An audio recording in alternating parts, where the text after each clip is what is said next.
진짜 쉬운 진단 참여 방법을 알려드립니다. 첫 번째, 전화 참여.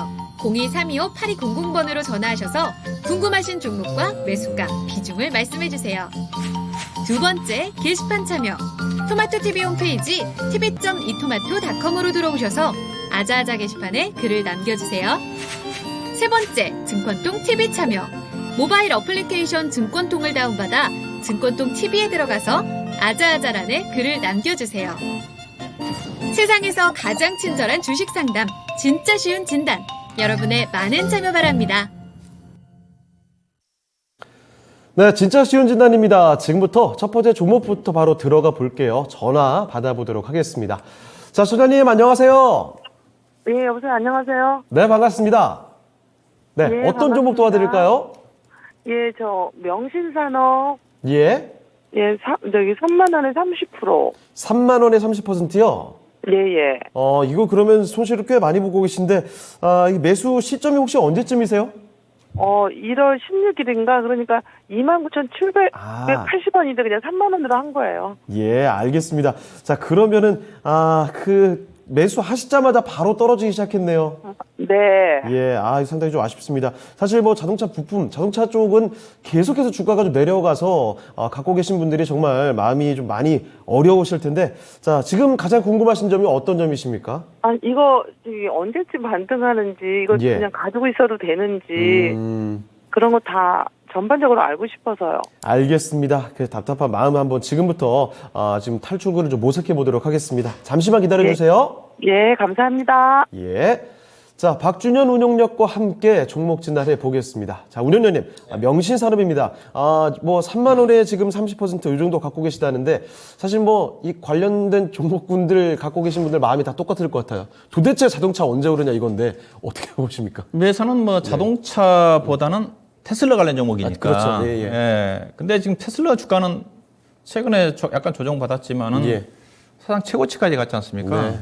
이거는 별로 제가 보기에는 비전이 없어요. 자동차 같은 게 예컨대 현대차라든가 기아차에 부품을 공급한 회사다 그러면 최근에 예. 자동차 회사 같은 경우 차량용 반도체 부족으로 인해 가지고 생산 차질로 인해 가지고 실적이 안 좋으니까 네. 생산 차질이 풀리면 현대차, 기아차가 실적이 좋아지면서 부품 회사들도 실적이 좋아질 거다. 네. 그런 기대감이 있지 않겠습니까? 사실 뭐 주가 흐름도 거의 똑같이 갔잖아요. 지금. 그렇죠. 근데 예산은 이제 전기차 쪽이거든요. 특히 예. 테슬라 쪽과 관련된 핫스탬핑이라고. 네. 핫스탬핑이 이제 차량 경량화 관련 쪽이거든요. 네. 그건 아마 950도씨에서 확 달고 가지고 갑자기 급속 냉각시켜서 네. 가볍게 해가지고 그런 공법이거든요. 예, 예. 이거와 관련해서 이제 테슬라 쪽에 제가 알기로는 50% 넘게, 그다음에 현대차 그룹의 40%, 두 개 회사예요. 네. 두 개 회사의 전기차 판매량과 관련해 가지고 실적이지 않습니까? 그러면 자, 현대차, 기아차도 굳이 꾸준히 그래도 전기차 판매량이 증가되고 있고 테슬라도 계속 지금 판매량이 연평균 한 30%가 증가되지 않습니까? 네. 그러면 예사도 실적이 좋아져야 되잖아요. 어떻게 되든 간에. 그렇죠. 그렇죠. 실적이 매출액 성장을 되면서. 근데 그게 안 되니까. 왜 이렇게 반영이 안 되죠? 이렇게 안 되니까 이제 주가가 못 가는 거죠. 예. 차트를 보고 계시는데 지금 거의 오늘도 신저가거든요. 근데 제가 이제 이런 얘기를 합니다. 올해 시장 자체는 경기 민감지구 관련 종목들의 경기 회복 속도에 따른 차별하고 네. 그다음에 성장주들은 금리 인상 국면이기 때문에 성장주가 아무래도 금리 인상 국면에 피해주로 인식하고 있지 않습니까? 그렇죠. 이들 관련 기업들은 옥석이 가려질 거다. 이게 실적 성장주 같은 경우는 실적이 따라주면 주가는 완만하게 가는 거고요. 대표적으로 2차전지 소재 관련 종목 중에서 실적이 따라준 종목들은 이렇게 주가 안 빠지거든요. 네. 정도의 차이는 있겠지만은 많이 올라와서 쉬었다 갈 수 있겠지만 계속 실적은 계속 우상향하니까 갈 수가 있습니다. 근데 명신산업은 그게 아니라는 거죠. 자, 실적을 자 보여드리면 자, 회사의 연간 실적을 보시게 되게 되면 일단 매출액은 성장을 해요. 저는 이게 더 문제라고 보고 있는 쪽인데 회사 보시게 되면 2019년도에 596억 영업이익이었지 않습니까? 매출액 7,700억, 그 다음에 2020년도에 662억, 단기 순수실이 800억 나왔고 영업이익으로 번다한다는 거. 작년도는 565억으로 역성장을 했어요. 앞서 얘기했다시피 작년도 같은 경우는 테슬라가 전기차 판매량 자체가 거의 한 30% 성장했기 때문에 네. 매출액은 그만큼 증가를 한 25%, 30% 증가를 했어요. 근데 문제는 뭐냐? 영업이익이 안 떨어졌다는 것 자체는 무슨 말이에요? 이 회사 제품에 대한 경쟁력이 별로 시장에서 없다는 거죠. 네. 근데 매출액 증가만큼 당연히 영업이익도 따라가야 되는데 근데 일부에서는 이제 그런 얘기를 합니다. 작년도 예사가 4분기 때 영업 적자가 났지 않습니까? 네. 영업 적자 90억 적자가 났는데 그냥 작년도 재작년 4분기에는 영업이익 226억 났거든요. 4분기가 비수기는 아니라는 거죠. 예. 매출액도 거의 2020년도 4분기에 비해서 거의 30% 가까이 증가됐음에도 불구하고 영업 적자가 났다. 그러면 앞서 제가 얘기했던 대로 테슬라 쪽에 들어가는 현대차에 들어가는 이 하스테이프와 관련된 제품 자체가 별로 제품에 대한 경쟁력이 없으니까 네. 단가 할인 압력을 받은 게 아닌가 이렇게 예상해 볼 수가 있는 거고 예, 예. 일각에서는 작년도 4분기부터 그 공급난과 관련해서 물류 수송과 관련해 차질 때문에 물류 비용도 많이 올랐기 때문에 그에 따른 손실이 났을 거다 그렇다 전망도 있어요. 근데 물류 비용이 얼마만큼 늘었다고 그게 적자까지 나면 안 되거든요. 물류 비용이 증가되면 예사 제품의 경쟁력이 있으면 제품 가격을 올려서라도 어느 정도 네. 보전을 받아서라도 손실 줄여야 되는 건데 물류 비용 때문에 적자가 났다. 이거는 좀 안 맞는 거거든요. 그러면 예산은 이제 어떻게 해야 되느냐. 이제 올해 이제 1분기 때 검증을 해봐야 돼요. 네. 얼마든지. 1분기 때 실적이 상당히 중요하죠. 중요하죠. 어느 정도 나온다 그러면 네. 작년에 1분기 때 영업이 256억 나왔지 않습니까? 예. 그러면 예사가 이제 평가를 받기 위해서는 최소한 올해 1분기 때 영업이익이 최소한 150억에서 200억 정도 나와야 될 겁니다. 만약에 1분기 때 또 영업이익이 100억이라든가 이 정도까지 나온다 그러면 이 정도 이제 아예 못 갑니다. 아하. 예, 아예 못 가요. 예. 예, 그렇게 보셔야. 그리고 현재 주가 수준에서도 어떻게 봐야 되느냐? 주가가 싸지가 않다.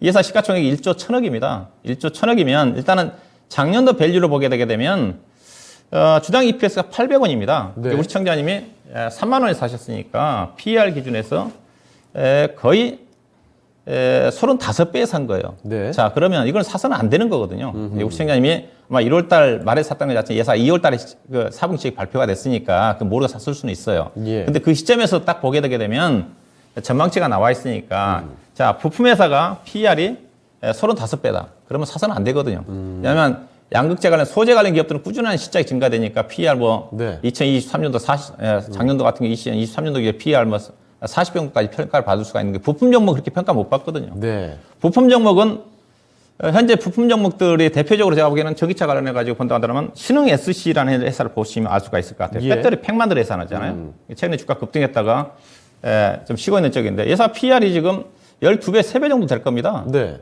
재무 내용도 훨씬 명신산업보다 좋고요. 예, 좋고요. 지금 15배네요. 올해 내년도에 11배 되는 수준이니까. 예. 시적은 계속 성장을 하고 있는 쪽이니까.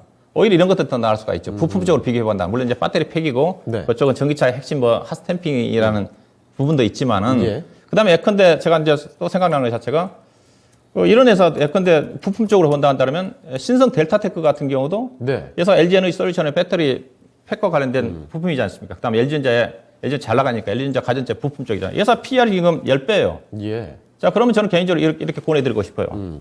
일단 명신산업 안 된다, 현재로 봐서. 주가 자체 비싸고. 일단 그래서 신저가가 나오는 거다. 이게 지금 시장 자체가 여러분 잘 봐야 되는 낙폭과대가 아니거든요. 낙폭과대면 이 종목이 반등이 나왔을 겁니다. 어제 네. 주가 올라간 면 쪽에서.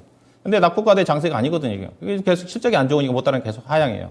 그러면 이거는 저는 1분기 실적이 정말로 제가 서프라이즈가 나올 것 같지는 않아요. 현재로 예. 봐서는. 이게 실적 반등이에요. 이게 추가 매수는 하시지 마셔야 될까 비중도 30%니까. 네. 매도하셔가지고 오히려 저는 앞서 얘기했다 찬다 그러면 전기차 쪽을 본다 한다면 신흥 SC라든가 신성 델타테크라든가 그들 종목은 실적 성장을 하니까 벨차 예. 싸니까 부품 쪽으로 본다 넓게 본다 한다면 그쪽으로 교체하는 전략이 좀 필요하지 않겠는가. 그래서 추가 매수는 하지 마시고 일단은 기술적으로 맥시멈 나올 수 있는 가격이 이제 우리 시청자님 샀던 가격이 아마 3만 원대 매물층 집중돼 있을 겁니다. 그렇죠? 예. 29,000원에서 3만 원대 매물층 집중돼 있어요. 네. 이 가격에 사신 거잖아요. 지금 3만 원 그렇죠, 정도 있어요. 그렇죠. 여기서 사신 거거든요. 이게 기술적인 반등 나올 수 있는 가격이 이 가격이죠. 25,000원대입니다. 25,000원. 현재로 봐서는 그것도 힘들고 가까워 23,000원 정도 언저리입니다. 만약에 이제 앞서 얘기했다시피 1분기 실적이 예상했던 대로 작년도 200억 정도 수준이 나온다 한다면 네. 주가는 26,000원 이상까지는 올라올 수 있어요. 그렇지 않고 앞서 얘기했다 실적이 안 좋게 나올 가능성은 반반이라고 보고 있는 쪽에 근데 그 예. 주가는 실적 반등 나온다 한다 하더라도 23,000원 정도 언저리입니다. 그래서 비중이 30% 정도 되시는데 주가 예. 매수는 하지 마시고 일단은 저는 개인적으로 23,000원대에서 교체 매매 안 하신다 한다면 가져가는데 일단은 23,000원 정도를 목표 주가로 보시고 가급적 손절하셔서 다른 종목으로 교체하는 전략이 필요하지 않겠는가 그렇게 말씀드려야 될 것 같습니다. 네.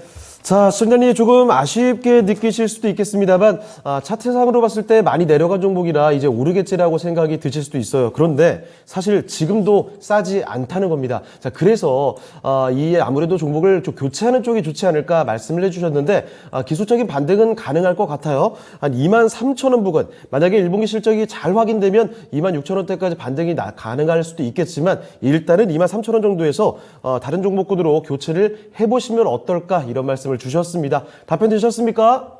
네, 감사합니다. 네, 기운 되시고요. 다음에 또 전화 주세요. 네, 감사합니다. 네. 자, 이렇게 첫 번째 전화 종목 진단이었습니다. 명신산업 진단을 도와드렸습니다. 자, 첫 번째 종목을 이제 뒤로 하고 또 두 번째 종목 진단으로 가보도록 하죠. 자, 두 번째 종목은요, 유튜브 종목입니다. HS님께서 보내주신 종목이네요. 자, 이 종목 반도체 쪽으로 갈게요. ISC입니다. 매수 가격은요 28,500원, 10% 비중입니다. 지금 현재 주가 34,000원대까지 최근 들어서 ISC의 주가는 괜찮습니다. 잘 올라왔어요. 매수하신 타이밍 좋았던 것 같은데요. 자, 단기 목표가를 알고 싶다라고 하셨는데 길게 가져가실 생각은 없으시네요. 자, 그러면 단기적인 목표 주가 사실 뭐 전 고점이 있었던 36,000원대까지 멀지가 않았습니다. 자, 어떻게 돼가면 좋을지 지금부터 김민준 전문가와 알아보겠습니다. 자, 전문가님, ISC입니다. 28,500원에 10%인데요. 단기 목표가 어디까지 볼까요? 뭐 오늘 기준이니까 일단 잘 잡으셨습니다. 예. 단기로 접근하신 거 맞는 것 같고요. 뭐 보니까 구력이 좀 되신 것 같습니다. 네. 파동 모양도 잘 잡았고 회사 기업 내용도 본 것 같고요. 매출도 확인을 좀 하신 것 같습니다. ISC는 교육을 많이 해드렸거든요. 네. 이제 ISC와 비슷한 게 뭐 지난주에도 이거 박준혜님이 이 질문 받으신 것 같은데 네. 리노공업이 있다고 그러는데 조금 더 구체적으로 말씀드리면 일단 반도체를 보게 되면 검사 장비, 제조 장비, 그다음에 웨이퍼 장비, 제조 예. 장비, 그다음에 전기식 제조 장비, 그다음에 반도체 소모성 부품이 있습니다. 거기에 이제 들어가게 되면 프로브 카드, 그다음에 인터페이스 보드, 테스터 소켓 예. 이렇게 분류가 돼 있거든요. 그다음에 버닌 소켓까지 있는데 그 테스터 소켓 업체가 리노고과 ISC고요. 버닌 소켓 같은 경우는 대표적인 게 오키스 전자 보시면 됩니다. 근데 이제 이 테스터 소켓이 반도체 공정의 마지막 단계거든요. 이제. 네. 그리고 이제 이 안에 보게 되면 원래는 이제 포고핀형이 대세였습니다. 근데 이 포고핀형에서 실리콘 러버형을 가장 먼저 개발한 회사가 ISC거든요. 네. 개발한 지 한참 됐습니다.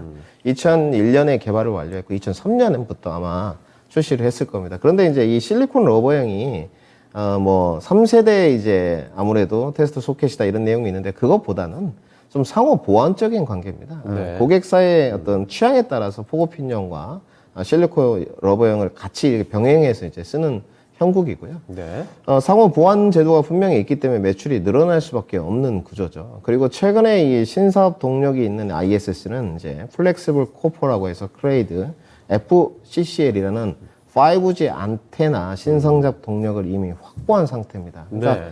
지금 기존에 있는 테스터 소켓의 포고핀형과 실리콘 러버형도 매출이 좋고 리노공업만큼은 아니지만 매출이 따라가고 있는 건 구조거든요. 올해 이제 1,800억 매출에 가이던스가 600억 영업이익 정도가 잡혀 있어요. 그러니까 30%가 넘죠. 예. 상당히 좋은 우량한 기업이고 밸류에이션도 저는 문제가 없다고 봅니다. 장기 투자에도 걸맞고 단기 투자에도 걸맞는 종목이고 이제 단기 투자는 파동 모양이라든지 지지대 이런 기술적인 그다음에 반도체 글로벌 시황을 잘 봐야 되는데 잘 잡으셨어요. 예. 저는 이제 신고가가 4만 원인 언저리인데 최근에 뭐 PCB, FPCB가 상당히 좋지 않습니까? 네. 뭐 코리아 서킷이라든지 그다음에 뭐 BH라든지 상당히 좋은데 ISC는 신고가 넘어갈 공산이 굉장히 큽니다. 2015년에 찍었던 4만 2천 원의 신고가인데 여기는 제가 봤을 때 투자 관점으로 좀 가져가신다면 무난하실 것 같고요. 네. 단기 관점으로 이제 질문을 하셨으면 최근에 찍었던 가격이 36,500원이거든요. 예. 1월에. 이제 신고가를 넘어가면 팔아라 이런 내용이 있거든요. 52주 신고가죠. 여기 넘으면 아마 눌림목이 좀 나올 겁니다. 그래서 지금은 이제 시청자분이 질문을 하셨으니까 기술력 부분 문제 없구나. 실리콘 러버형도 좋고 여기에 FCCL까지 5G 안테나 매출까지 초도 물량은 이미 납품했습니다. 좋아지고 있는 형국이구나. 보시면 좀 기간을 이제 설정하셔야 되겠죠. 신고가 갱신하고 지금 10%니까 절반 덜어내시고 가져가실지 아니면 신고가 깰 때 전량 매도하실지 아니면 난 눌림목 위에도 조금 더 기간을 잡고 가겠다. 단지 분명히 5월달에 이벤트가 있습니다. 네. FOMC도 있고 또 50bp죠. 금리 인상도 2번 걸쳐서 한다니까 이 소나기까지 다 이겨내시는 투자 기간은 잡아야 될 것 같습니다. 두 가지로 분류해 드리겠습니다. 네. 단기 매매 관점에서 신고가 갱신 언저리에서 절반 매도를 하시든지 아니면 투자 관점으로 월간 2015년 신고가 갱신 42,000원까지 목표가 잡아드리도록 하겠습니다. 네. 자, ISC 살펴드렸습니다. 단기 목표가를 좀 잡아달라는 요청이 있으셔서 아주 상세하게 잡아드렸으니까요. 이런 가격대도 같이 한번 감안을 해두시면서 아무쪼록 수익 많이 좀 거두시길 바랍니다. 자, 이렇게 HS님께서 보내주신 종목이죠. ISC 살펴드렸습니다. 알파벳이 조금 많이 나오니까 꼬이네요. 자, 종목 진단 해봤고요. 세 번째 종목 진단으로 넘어가 보겠습니다. 자, 이번에는 또 유튜브 종목으로 들여다볼 텐데 대망의 꿈님께서 보내주신 종목 이번에도 반도체 쪽으로 좀 가네요. 자, AD 테크놀로지 갖고 계십니다. 자, 18,500원에 매수하셨고요. 20% 비중이신데 자, AD 테크놀로지 이 종목은요. 사실 주가가 좀 많이 내려왔어요. 사실 뭐 지금 매수하신 가격 자체는 최근에 매수하신 것 같긴 합니다. 지금 사연을 덧붙여 주신 게 삼성 파운드리 안 좋은 뉴스가 계속 나오는데 주가는 저점이고 분석 부탁드립니다 라는 이야기입니다. 네, 주가가 좀 많이 내려간 상태여서 이제쯤 올라갈 때가 되지 않았는가 이런 답답한 마음이 좀 크실 것 같습니다. 자, 그러면 AD 테크놀로지는 어떻게 대응하면 좋을지 지금부터 잡아드리죠. 자, 박준현 운영자님, AD 테크놀로지입니다. 주가 좀 많이 내려갔는데 이제 올라갈 타이밍 안 됐습니까? 바닥은 나왔죠. 했어요. 바닥은 나왔는데 이제 우리 시청자님이 삼성 파운드리 반도체 이슈 얘기를 하면서 제가 이전부터 제가 그런 영향을 좀 받은 거거든요. 삼성전자의 주가 부진은 디램 반도체 업황 우려감이 아니고 파운드리 반도체에 대한 수율 문제거든요. 네. 기술에 대한 우려감이 외국인 투자가들한테 아직까지 의구심으로 많이 남아 있다. 그래서 오늘 또 삼성전자 아마 외국인 투자가들이 장중에 사다가 팔았죠. 아마 맞아요. 팔았을 겁니다. 오늘 또 외국인 투자가들이 막판에 또 170만 주를 팔았네요. 그러니까 외국인 시각이 지금 이거 파운드리 때문에 파는 걸로 알고 있어요. 네. 이게 최근에 이제 스마트폰 GOS 논란 부분도 결국은 삼성에서 파운드리 설계 과정에서 기술력이 못 따라가서 나왔다는 쪽으로 인식을 하고 있는 쪽이거든요. 관련돼 있다 보시면 될 것 같습니다. 네.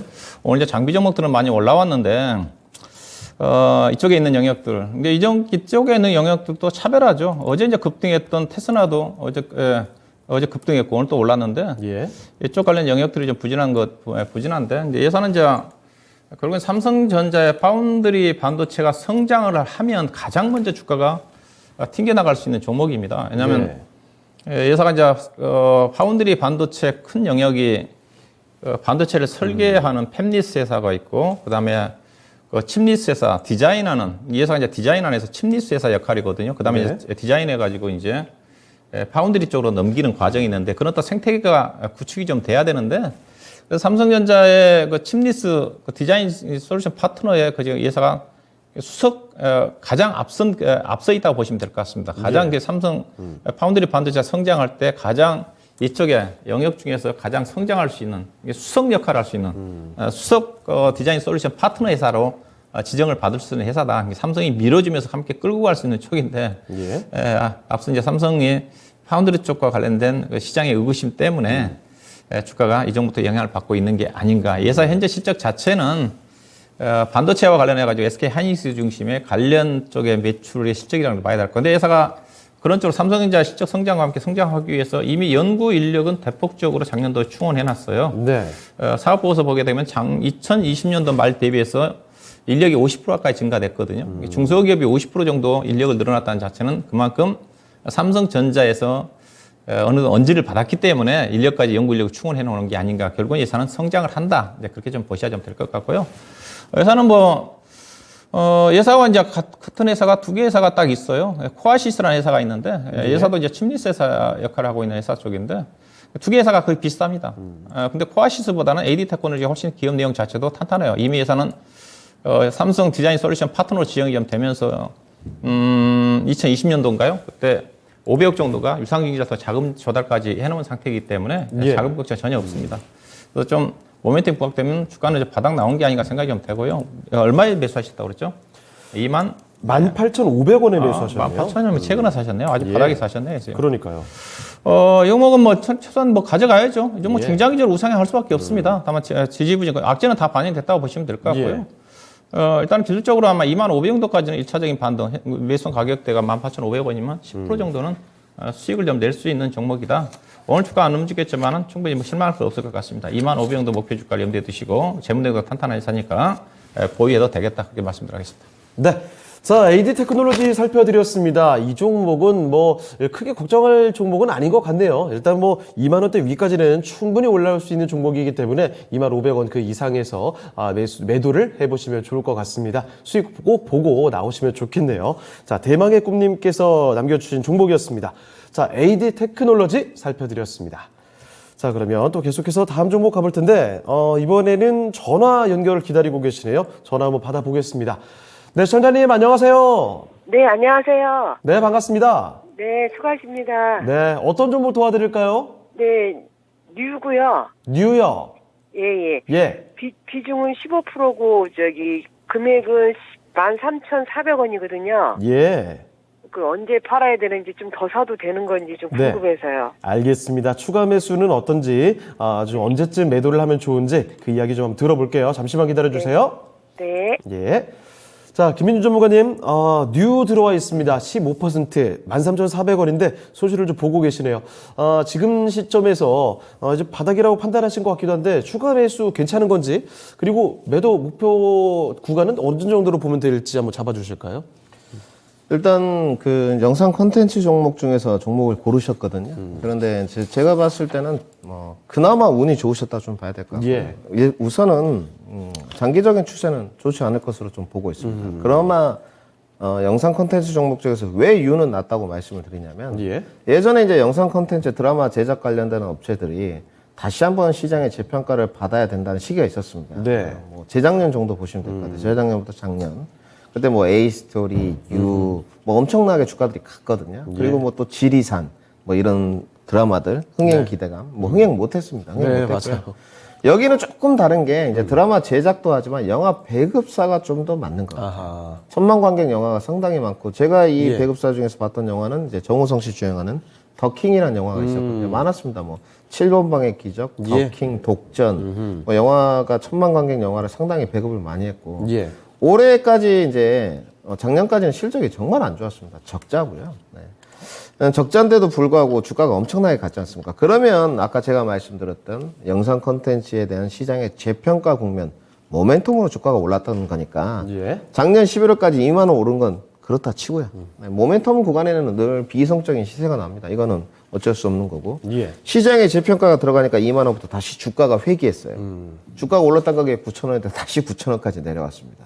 우리 시청자님은 13,400원 사신 거 보니까 이평선 매매를 하셨거든요. 흔히 말하는 장기 이동평균선 121선에서 이렇게 사신 것 같아요. 네. 늘 말씀드리지만 이동평균선에서 반등이 나오기도 하지만 그럴 수는 없습니다. 네, 그러면 무조건은 아니죠. 네, 주식이 절대라는 게 없기 때문에 그러면 너무 쉽죠. 네, 너무 쉽기 때문에 뭐 지하 10층 있으면 20층 있는 것 같거든요. 근데 이 종목은 지금 바닥이 9,000원 언저리냐 이것도 제가 봤을 때는 아슬아슬해요. 아, 그래요? 네, 이거는 시황이 도와줬고요. 그 이유인즉슨 사회적 거리두기가 지금 이제 완화가 되었기 때문에 네네. 뭐 지금 영화 관련된 종목들 많이 갔거든요. CJ CGV나 뭐 CJ CGV는 연구 전환사채까지 발행할 정도로 회사가 안 좋았었습니다. 네. 그런데 3천억 정도 발행한 걸로 아는데 쇼박스라든지 주가 다 올라왔어요. 그러면 실적이 좋아져서 올라왔냐? 네. 그렇지 않거든요. 리오프닝에 대한 영화 이제 많이 보겠지 이런 기대감이거든요. 그러면 유도 영상 컨텐츠보다는 영화 배급이 조금 원활하게 이루어지면서 반등세는 나오지 않겠느냐. 그리고 이제 리오프닝 관련주로 굳이 묶는다면 유를 비중이 15%는 많으시거든요. 네. 리오프닝이 성장주가 아니지 않습니까? 사회 정상화 기대감에 따른 모멘텀 반등의 구간이라고 보셔야 되기 때문에 장기 투자하는 거 반대고요. 네. 비중 15%에서 더 추가하는 것도 반대입니다. 무난하게 제가 봤을 때는 13,000원 언저리까지는 반등이 가능할 것 같고요. 13,000원 정도 반등하면 욕심 부리지 마시고 유 같은 이런 종목들은 기업 내용이 나쁘다기보다는 FOMC 넘어갈 수가 없습니다. 네. 그때는 탄탄한 종목들 실적 이렇게 생각하십니다. 코스닥 실적 발표가 5월이지 않습니까? 5월 4일 날 FOMC거든요. 회의거든요. 그러면 그 FOMC 회의 때 버틸 수 있는 버팀목이 뭐겠습니까? 실적하고 밸류밖에 없어요. 네. 그러면 요즘 가치주도 철강 조선업 좋고 또 오늘 뭐 반도체 하다못해 올라왔지 않습니까? 맞아요. 교체하시는 게 좋을 것 같고요. 최종 매도 목표 가격은 13,000원 포트 교체 의견 드리도록 하겠습니다. 네. 자, 선장님, 짧게 가져가셔야 될 것 같고, 일단은 비중을 더 늘리셔서는 안 될 것 같아요. 자, 이 종목 매수하신 가격 그 부근입니다. 13,000원대 정도가 올라오게 되면 거기서는 매도하고 다른 종목으로 교체하시는 게 좋을 것 같습니다. 참고되셨나요? 네, 감사합니다. 네, 다음에 또 전화 주세요. 네, 수고하세요. 네. 자, 이렇게 전화 종목 진단이었습니다. 뉘에 대한 이야기 상세히 설명드렸으니까요. 많은 참고가 되셨길 바랍니다. 자, 그러면 종목 진단을 하나 좀 더 가보도록 하죠. 이번에 유튜브 종목으로 다시 가보겠습니다. 달러 888님께서 보내주신 종목인데, 안녕하세요. 인사 주시면서 동원 시스템즈를 보내주셨습니다. 자, 이 종목의 매수 가격은요, 58,500원입니다. 20% 비중이시고, 일단 수익을 좀 보고 계세요. 지금 사연을 같이 보내주셨는데, 읽어드리겠습니다. 금리 인상 시기에도 버텨볼 만하다고 개인적으로 보는데 의견 부탁드려요. 개인적으로 목표가는 7만 원 이상으로 보고 있습니다. 감사합니다. 네, 지금 일단 6만 원 조금 넘어섰는데 7만 원대까지 과연 갈 수 있을런지 한번 짚어보도록 하죠. 자, 운영자님, 동원 시스템즈입니다. 목표가를 7만 원 보고 계시대요. 이 정도 가능하겠습니까? 예, 금리 인상 시점을 보고 사셨다고 그랬거든요. 저는 이 종목을 이제 전기차 관련 쪽으로 알륨 박을 보고 산 줄 알았는데, 네. 금리 인상을 보고 샀다는 자체는 이 종목을 음식료 쪽에 성장 모멘트를 보고 사신 것 같아요. 왜냐하면 회사가 알루미늄 포장재 회사거든요. 음식료라든가. 원래 음식료 쪽과 관련된 전방 산업인데, 주가의 상승 모멘텀은 전기차에 들어가는 알루미늄 박입니다. 그래서 차트를 보시게 되면 작년 10월 달에 이제 7만 원대까지 올랐던 것 같은데, 그때 올랐던 내용 자체가 음식료 때문에 간 건 아니거든요. 네. 알루미늄 박과 관련된, 당시에 알루미늄 박 관련 기업이 시장점 1위가 DI 동일이라는 회사가 있고, 그 다음에 사막 알루미늄이 당시 10,000원대에서 거의 3, 4만 원까지 움직임이 전개됐으니까, 이 종목도 4만 원에서 이제 7만 원까지 움직임이 전개됐거든요. 근데 지금 아마 우리 최근에 사셨던 것 자체는 금리 인상의 안정적성을 보고 샀다는 자체는 전기차보다는 식품 산업에 대한 방어적인 성격을 보고 사신 것 같습니다. 네. 그렇게 사신 것 같은데, 근데 이게 상승 모멘텀은 알루미늄 박과 관련된 전기차 소재와 관련된 부분일 거예요. 상승 모멘텀 자체는. 왜냐하면 네. 음식료 쪽으로 보면 주가 비싸거든요. 지금 PR이 20배 되는 수준이니까 요즘 음식료 종목들이 공급가 상승이라든가 또 방어적인 관점에서 시장의 주목을 받고 있는 쪽인데, 대표적인 음식료병의 1위 회사인 지금 CJ 제재당 PR이 10배가 안 되거든요. 근데 이 종목이 지금 PR이 지금 30배거든요. 그럼 20배거든요. 그럼 주가 비싸죠. 이게 전기차 아니면 이 종목 팔아야 돼요. 만약에 이 종목을 식품 산업과 관련된 포장재 성격을 사셨다 그러면 팔아야 되는 거고요. 2차 전지 시장에 알루미늄 박과 관련된 성장성을 보고 산다 한다면, 저는 그걸 보고 산다 한다면 앞서 얘기했던 관련 종목이 시장 1위가 DI 동일이고, 그 다음에 사마알루미늄, 동원 시스템즈거든요. DI 동일이 1위입니다. DI 동일 좀 볼까요? DI 동일이 최근에 이제 액면 분할을 했어요. 액면 분할해서 27,700원이네요. 그래서 39,000원대까지 올라갔다가, DI 동일이 밸류가 훨씬 더 싸고요. 이게 근데 만약 식품으로 샀다 그런다면 목표 수익을 작게 잡으셔야 됩니다. 네. 식품 쪽과 관련된 성장성을 보고 샀다 그러면, 그래서 우리 청년 7만 원 얘기를 하는데, 7만 원까지는 무난하게 갈 수가 있어요. 근데 조금 낮춰 잡아야 될 것 같아요. 왜냐하면 올해 예상된 주당 EPS가 지금 3,000원이거든요. 2,990원 정도 되는 것 같은데, 만약 7만 원 정도 간다 한다면 PR이 23배 정도 되는 수준이거든요. 23배 정도까지 음식료 쪽이 가기가 쉽지 않죠. 근데 만약에 전기차로 간다 한다면, 재료가 붙는다면 7만 원까지 갈 수가 있는데, 우리 총장님이 아마 식품 쪽을 보고 산다 한다면 목표 수익을 조금 짧게 잡아야 되지 않겠는가. 7만 원 정도 근처까지 갈 것 같은데, 기술적으로는 이걸 봐셔야 될 것 같습니다. 아무래도 이제 밸류로 따지면 주가 자체가 완만해 가거든요. 그래서 차트 자체가 지금 그 안정성은 있습니다. 아마 우리 시청자님이 상당히 안정적인 방어적인 성격인 것 같아요. 네. 그래서 완만하게 상승할 것 같은데, 이 가격이 될 것 같습니다. 6만 원, 5, 6천 원 정도. 이 정도에서 적정하게 안정적으로 수익을 낼 수 있는 그런 가격. 58,000원 사셨으니까 한 10% 정도 목표 수익을 보고 접근하시면 될 것 같습니다. 네, 알겠습니다. 자, 동원 시스템즈 살펴드렸습니다. 7만 원 목표 주가 생각하고 계셨는데 조금 더 안정적으로 6만 5천 원대, 5, 6천 원 정도 그 정도로 생각하고 가시는 게 어떨까, 이런 말씀 전해주셨네요. 자, 바로 동원 시스템즈까지 해서 오늘 종목 진단은 여기서 좀 마무리해 보겠습니다. 자, 그러면 지금부터는 내일장 전략으로 한번 넘어가 보도록 하죠. 자, 먼저 김민준 전문가께 여쭤보겠습니다. 자, 전문가님, 내일장 전략은 어떻게 봐야 되겠습니까? 네, 요즘 뭐 등락 과정인데, 아무래도 이번에 이제 저점은 2,700선에서 그래도 좀 버텨졌거든요. 네. 뭐 2,680까지 내려갔지만 이제 그건 과대납폭했다 좀 보고. 예. 바닥권이 원래 2,590선, 600선에 조금 높아졌습니다. 근데 상단을 이제 돌파할 수 있을지 박스권 상단이 2,760선인데 저는 내일 달렸다고 보고 있습니다. 아, 그래요? 네, 내일 이벤트가 좀 산재하거든요. 이제 일정 체크 이토마토 보시면서 확인하시고요. 내일 뭐 간략하게 언급드리면 G20 재무장관 회의 있고요. 예. 중국 지준율 인하했습니다. 근데 내일 LPR도 금리 발표가 또 있습니다. 네. 18개 시중은행의 실질금리 역할을 하기 때문에 이 부분은 상당히 중요할 것 같고 저도 모르겠습니다. 네. 중국은 알 수가 없거든요. 미국은 뭐 이렇게 시장은 몇 프로로 금리 인상을 네. 반영한다 시카고 CM에서 발표를 하는데 네. 중국은 전혀 자료가 전무한 상태고 내일 뭐 결정하기 나름이잖아요. 네, 뚜껑 열어봐야 합니다. 금리 인하하면 좀 신흥국 증시 뜨겠죠. 네. 아무래도. 그 다음에 내일 또 월드 IT 쇼가 있어요. 여러 가지 이벤트, 호재 이벤트도 있고 악재 이벤트도 있는데 역시나 글로벌 시장은 지금 러시아, 우크라이나 제조학적 리스크가 조금 지지부진하게 간다. 네. 일단락이 안 되죠. 그 다음에 완화는 됐지만 두 번째는 긴축 우려감인 것 같습니다. 근데 이 부분은 계속적으로 선반영이 되고 있기 때문에 오늘 스탠스가 바뀐 게 하나 있어요. 예. 5월에 공식하고 6월에 대차대표 축소를 하겠다 했는데 5월부터 대차대표 축소를 하겠다는 큐티 네. 부분에 관한 이야기가 또 있었습니다. 그러니까 연준도 갈팡질팡합니다. 지금 예. 언제 해야 될지 그런 소나기까지 다 재울 수 있는 종목으로 잡아야 될 것 같고요. 내일 중국 쪽에서 상하이 봉쇄 완화 여부가 결정이 됩니다. 네. 이것도 해줄지 안 해줄지 알 수 없고요. 상하이 봉쇄가 좀 완화가 발표된다면 당연히 리오프닝주가 또 좀 오르겠죠. 오늘 예. 테슬라 공장 가동됐습니다. 그래서 오늘 2차 전지가 오른 거거든요.